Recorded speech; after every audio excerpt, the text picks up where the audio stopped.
Hello বন্ধুরা, welcome back to the channel. Hooghly জেলার কোন্নগরে ঠাকুর পরিবারের অন্যতম নক্ষত্র অবনীন্দ্রনাথ ঠাকুরের বাসভূমি থেকে শুভেচ্ছা জানাচ্ছি আমি সৌরভ। বন্ধুরা, আজকে এসেছি অবনীন্দ্রনাথ ঠাকুরের বাসভূমি ঘুরতে। জানাবো ওনার সম্পর্কে বিভিন্ন তথ্য, ঘুরে দেখবো ওনার বাসভূমি। তো চলুন বন্ধুরা, ভিডিওটি শুরু করা যাক। প্রথমে আপনাদেরকে জানিয়ে দিই এখানে আসতে গেলে আপনারা কিভাবে আসবেন। প্রথমে হাওড়া থেকে বর্ধমান, ব্যান্ডেল, তারকেশ্বর, আরামবাগ যে কোনো লোকাল ট্রেন ধরে চলে আসতে হবে আপনাকে কোন্নগর স্টেশনে। সেখান থেকে ৩ নম্বর প্ল্যাটফর্ম থেকে বেরিয়ে বাজারের ভেতর দিয়ে কিছুটা হেঁটে আপনাকে আসতে হবে মেন রাস্তায়। সেখান থেকে আন্ডারপাসের তলা দিয়ে চলে আসবেন টোটো কিংবা অটো স্ট্যান্ডে। মাত্র 10 মিনিটে আপনি পৌঁছে যাবেন অবনীন্দ্রনাথ ঠাকুরের বাড়ি। ভাড়া মাত্র 10 টাকা। আর হাওড়া থেকে যদি বাসে করে আসেন তাহলে বালিঘাট স্টপেজে নেবে, সেখান থেকে ৩ নম্বর বাসে করে শ্রীরামপুরগামী বাসে করে চলে আসতে পারেন অবনীন্দ্রনাথ ঠাকুরের বাড়ি। একদম জিটি রোডের ধারেই অবনীন্দ্রনাথ ঠাকুরের বসত বাড়ি।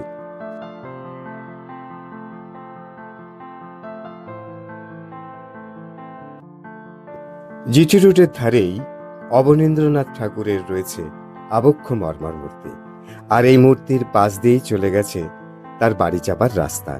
পথের দুধার সুন্দর করে সাজানো। এই রাস্তা ধরে গিয়ে আমরা যাব মূল প্রবেশদ্বারের কাছে, আর প্রবেশদ্বারের ডান পাশেই রয়েছে টিকিট কাউন্টার। এখান থেকে 10 টাকা মূল্যের টিকিট সংগ্রহ করে আপনি তবেই ভেতরে প্রবেশ করতে পারবেন। মূল গেট দিয়ে বাড়িতে প্রবেশ করার পর নীরব নিরিবিলি আর এক নিস্তব্ধ পরিবেশে আপনার মন চলে যাবে অতীতের সেই দিনগুলিতে। মনোমুগ্ধকর এই পরিবেশ অবশ্যই আপনাকে দেবে মনের প্রশান্তি। বিশাল বৃক্ষগুলির নিবিড় ছায়া আর পাখিদের কলতানে ভরে থাকে এই বাগান বাড়ির চারিপাশ। সব সময় আমরা এখন দেখতে পাচ্ছি কিছুদিন আগে পাওয়া হেরিটেজ তকমাটি।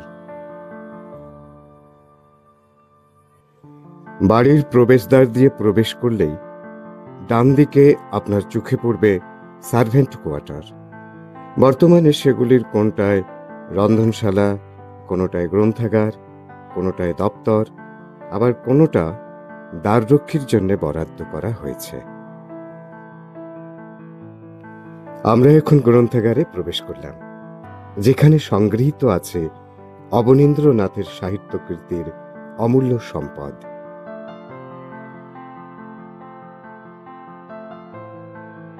সার্ভেন্ট কোয়ার্টার থেকে বেরিয়ে দেখতে পাবেন সামনে রয়েছে একটি শিশু উদ্যান, যেখানে আজও অটুটভাবে সংরক্ষিত আছে ঠাকুর পরিবারের ব্যবহৃত অতীত দিনের সেই পালকিটি।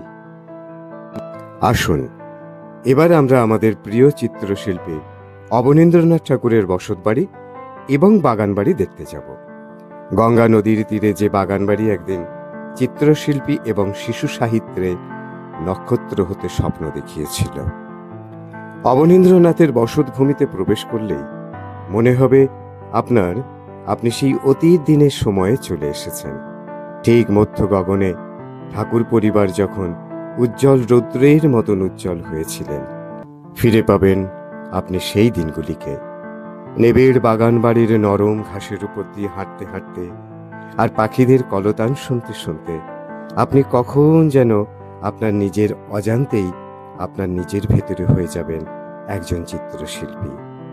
বাগানবাড়ির এই রকম নিবিড় শান্ত ছায়ায় ঘেরা পরিবেশ একদিন অবনীন্দ্রনাথকে নিবিড় গভীর শিল্পীতে পরিণত করেছিলেন।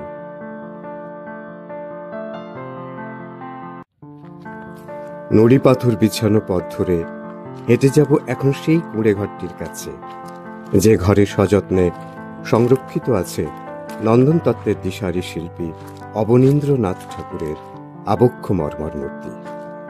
নুড়ি পাথর বিছানো এই পথে পায়ে পায়ে হাঁটার সময় কত কথা বলে।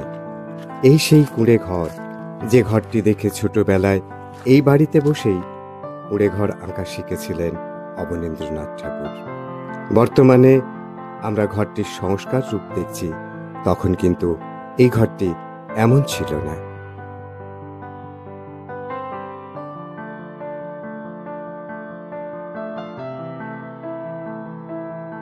চলুন এবার ঘুরে ঘুরে দেখব বাগান বাড়িটি। কলকাতার খুব কাছেই কোন্নগরের গঙ্গার পশ্চিম পাড়ে অবনীন্দ্রনাথ ঠাকুরের স্মৃতি বিজড়িত এক টুকরো শান্তিনিকেতন।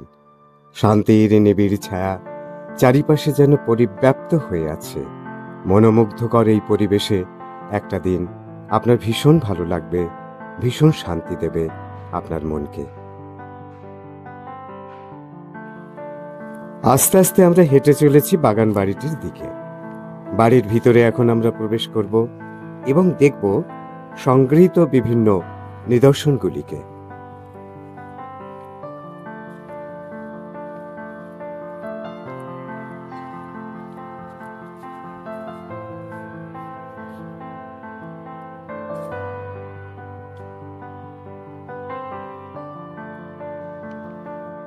বাড়ির ভিতরে বিভিন্ন সংগৃহীত চিত্র এবং অন্যান্য নিদর্শনগুলি রয়েছে, সেগুলো আমরা এখন একটু একটু করে দেখব।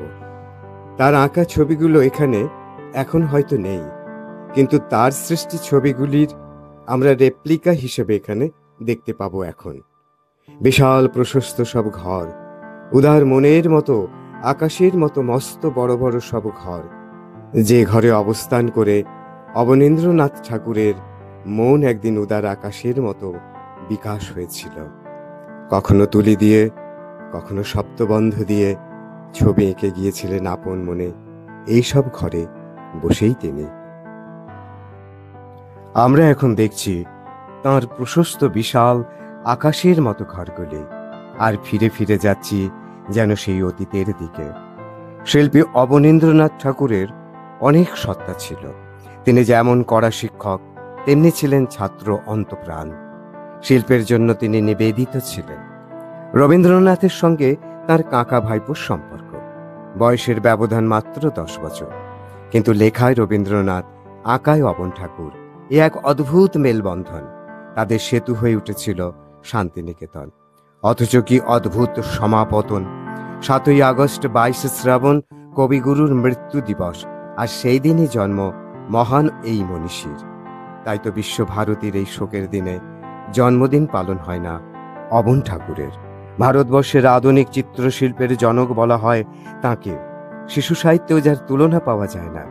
রবীন্দ্রনাথ প্রয়াণের 1 মাস আগে বলেছিলেন, আমার জীবনের প্রান্তভাগে যখন মনে করি সমস্ত দেশের হয়ে কাকে বিশেষ সম্মান দেয়া যেতে পারে, তখন সর্বাগ্রে মনে পড়ে অবনীন্দ্রনাথের নাম। তিনি দেশকে উদ্ধার করেছেন আত্মনিন্দা থেকে, আত্মগ্লানি থেকে। তাকে নিষ্কৃতি দান করেছেন, তার সম্মানের পদবি উদ্ধার করেছেন। তাকে বিশ্বজনের আত্ম উপলব্ধিতে সমান অধিকার দিয়েছেন। আজ সমস্ত ভারতে যুগান্তরের অবতারণা হয়েছে চিত্রকলায়, আত্ম উপলব্ধিতে। সমস্ত ভারতবর্ষ আজ তার কাছ থেকে শিক্ষাদান গ্রহণ করেছে। বাংলাদেশের এই অহংকারের পথ তারই কল্যাণে দেশের সর্বোচ্চ স্থান গ্রহণ করেছে। একে যদি আজ দেশলক্ষ্মী বরণ করে না নেয়, আজও যদি সে উদাসীন থাকে, বিদেশি খ্যাতিমানদের জয় ঘোষণায় আত্ম অবমান স্বীকার করে নেয়, তবে এই যুগের চরম কর্তব্য থেকে বাঙালি ভ্রষ্ট হবে। তাই আজ আমি তাকে বাংলাদেশে সরস্বতীর বড় পুত্রের আসনে সর্বাগ্রে আহ্বান করি। অবনীন্দ্রনাথ ঠাকুর আর তার প্রিয় রবি কাকা যেন এক অদ্ভুত সমার্থক।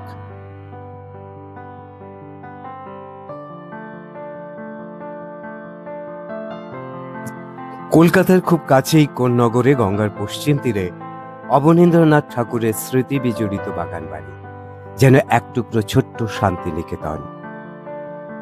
এই বাড়িটি প্রিন্স দ্বারকানাথ ঠাকুর কিনেছিলেন এবং উত্তরাধিকার সূত্রে তা প্রথমে মধ্যম পুত্র গিরীন্দ্রনাথ, পরে তার পুত্র গুণেন্দ্রনাথ ঠাকুরের হাতে আসে। সেই সুবাদে ছোটবেলায় বাবার সঙ্গে মাঝে মধ্যেই সেখানে ছুটি কাটাতে আসতেন অবনীন্দ্রনাথ ঠাকুর। বাগানবাড়ির ঠিক সামনে দিয়েই সুন্দর গঙ্গা বয়ে চলেছে, আর সুন্দর করে বাঁধানো ঘাট।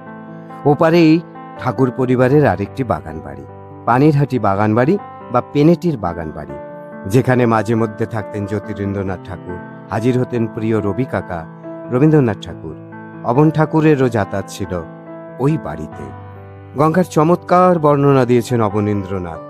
আমরা বাগান বাড়ির বারান্দার সিঁড়ির ধাপে বসে থাকতুম গঙ্গার দিকে তাকিয়ে।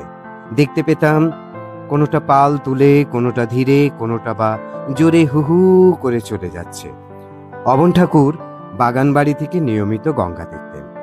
তাঁর শিশুমন চলে যেত এক দূর দেশে। এমনি তিনখানি দৃশ্যকল্প তিনি আমাদের উপহার দিয়েছেন। 1 নম্বর দৃশ্যকল্প, যেদিন গঙ্গার উপরে মেঘ করত, দেখতে দেখতে আধখানা গঙ্গা কালো হয়ে যেত, আধখানা গঙ্গা সাদা ধপধপ করত, সে যে কি শোভা। 2 নম্বর দৃশ্যকল্প, গঙ্গার আর এক দৃশ্য, সে স্নানযাত্রার দিনে দলের পর দল, নৌকা, বজরা, তাতে কত লোক গান গাইতে গাইতে হল্লা করতে করতে চলেছে। ভিতরে ঝাড় লণ্ঠন জ্বলছে, তার আলো পড়েছে রাতের কালো জলে। আর 3 নম্বর দৃশ্যকল্প, যেদিন গঙ্গার উপরে মেঘ করত, জেলে ডিঙিগুলো সব তাড়াতাড়ি ঘাটে এসে লাগতো ঝড় উঠবার লক্ষণ দেখে। গঙ্গা হয়ে যেত খালি, যেন একখানা কালো সাদা কাপড় বিছানো রয়েছে। এই গঙ্গার দৃশ্য বড় চমৎকার লাগতো। সেই গঙ্গার ঘাট আজ সামান্য বাঁধানো হয়েছে, আলো দিয়ে সাজানো চারপাশ, লোহার মজবুত দরজা বসেছে নিরাপত্তাজনিত কারণে, যা তালা বন্ধ থাকে। ওপারে পেনেটির বাগান বাড়িটি এখান থেকে দেখা যায়। এই বাড়িতে বিভিন্ন ধরনের লোকের যাতায়াত ছিল। মাঝে মাঝে বড় জুড়ি ঘোড়া হাঁকিয়ে আসতেন উত্তরপাড়ার রাজা। গুণেন্দ্রনাথ ঠাকুরেরও একটা জুড়ি গাড়ি ছিল। গুণেন্দ্রনাথের আকস্মিক মৃত্যুর পর বাগান বাড়ি ছেড়ে কলকাতায় চলে যান অবন ঠাকুর ও তার পরিবার। বাগান বাড়িতে পড়ে থাকে পোষ্য কুকুর, ঘোড়া, বাঁদর, হরিণ, বিভিন্ন জীব। ঠাকুরবাড়ির সঙ্গে যোগাযোগ কমে আসে এই বাড়ি। দেখতে দেখতে দ্বারকানাথ ঠাকুরের সাধের বাগান বাড়ি অবহেলায় ভগ্ন দশাগ্রস্ত হয়ে পড়ে থাকে। এই বাড়ির একেবারে পিছনের দিকে রয়েছে একটি মাজার এবং ক্রাইপার সাহেবের সুইমিং পুল। শুকিয়ে যাওয়া সেই সুইমিং পুল আজও দেখতে পাওয়া যায়। উইলিয়াম জর্ডন ক্রাইপার সাহেবের হাত ধরে কোন নগরে নগরায়ন হয়েছিল। তিনি নিজে একটি কুঠি বানান। তার হাত ধরে এ তল্লাটে কারখানা গড়ে উঠতে শুরু করলো। বৃদ্ধি পেল ইংরেজ বাবুদের আনাগোনা। সেই সুবাদে ঠাকুরদের এই বাগান বাড়ি চড়ে গেল তাদের দখলে। ইতিহাস বলছে ক্রাইপার সাহেবই এই বাড়ি মেরামত করে। তখন এই বাড়ির লোক মুখে নাম হয় সাহেব কুঠি। শোনা যায় তারপর একদিন ইংরেজদের কাছ থেকেও এই বাগান বাড়ির গুরুত্ব কমে আসে। তারা সে তল্লাট ছেড়ে চলে যায়। এরপর দীর্ঘদিন লোকচক্ষুর অন্তরালে ছিল এই বাড়ি। শেষ পর্যন্ত তা হস্তান্তরিত হয় বাংলাদেশের বিখ্যাত জমিদার ভাগ্যকুল রায় পরিবারের হাতে। তারাই একসময় কুমোরটুলিতে জাঁকিয়ে বসেন এবং দুর্গাপুজোর প্রবর্তন করেন। এই রায়দের হাত থেকে পরে বাগান বাড়িটি কিনে নেন ব্যবসায়ী লাখটিয়ারা। জরাজীর্ণ বাড়িটি ততদিনে কার্যত ধ্বংসস্তূপে পরিণত হয়েছে। খোয়া গিয়েছে অনেক কিছু। সেই সময় থেকে এই বাড়ি, এই বাগান বাড়ি ঘিরে দেখা দেয় বেশ কিছু আইনি জটিলতা। সেই সব জটিলতা কাটিয়ে কয়েক বছর আগে সেটি হেরিটেজ মর্যাদা পেয়েছে। এই বাড়িকে নবরূপ দিতে বিশেষ ভূমিকা গ্রহণ করে কোন্নগরের পুরসভা। পুরসভার উদ্যোগেই আজ সেজে উঠেছে অবন ঠাকুরের স্মৃতি বিচরিত বাগান বাড়ি, গঙ্গার তীরে এক টুকরো শান্তিনিকেতন। সবাইকে শুভেচ্ছা জানিয়ে শেষ করলাম মহান শিল্পী অবনীন্দ্রনাথ ঠাকুরের কথা। ভিডিওটি ভালো লাগলে চ্যানেলটি সাবস্ক্রাইব করবেন, লাইক করবেন, শেয়ার করবেন। সবাই ভালো থাকবেন, সুস্থ থাকবেন।